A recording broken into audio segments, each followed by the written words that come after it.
দেখো বাজি কিন্তু অনেকদিন আগেই কেনা হয়ে গেছিলো, আমি ভিডিওটাও করে রেখেছিলাম, কিন্তু ওই যে ভয়েস দেওয়ার কুড়েমি, তো তার জন্য ভিডিওটা পোস্ট করতে পারিনি। আজকে যেহেতু কালী পুজো তাই ভাবলাম আজকের পোস্ট করা যাক, তাই এখন বসেছি ভয়েস দিয়ে ভিডিওটা রেডি করে পোস্ট করব।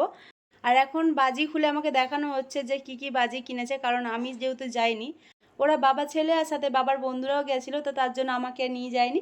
তো যাই হোক, এদিকে ছেলে বলছে মা বাজি দেখো করছে, আমি বললাম ঠিক আছে তাহলে বাজিটাও দেখা হয়ে যাবে, আমার ভিডিও করাও হয়ে যাবে, পরে ভয়েস দিয়ে নয় ছাড়া যাবে।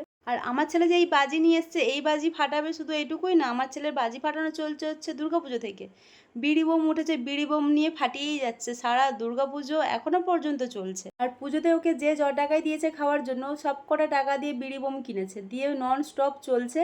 তারপরে আবার এই বাজিও নিয়ে এসেছে, যে কবে ফুরবে আমি জানি না, যবে ফুরবে আমি একটু শান্তি পাবো, কারণ এত বাজি ফাটাচ্ছে দুর্গাপুজো থেকে যে চারিদিক দিয়ে কমপ্লেন আসছে। আর লোকে কমপ্লেন করবেই না বা কেন?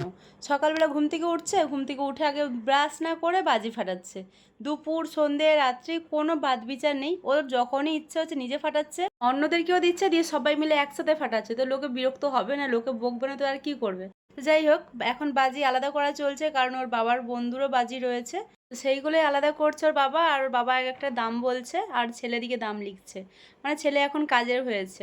ছেলে আমার এমনভাবে কাগজ কলম নিয়ে বসেছে, মানে বহুত চাপ আছে, বহুত দায়িত্ব মাথার ওপরে, এটা দায়িত্ব সহকারে পালন করতে হবে। তো যাই হোক, কালী পুজো মানেই বাজি, আর ছোট বড় সবাই খুব সাবধানে বাজি ফাটাবে।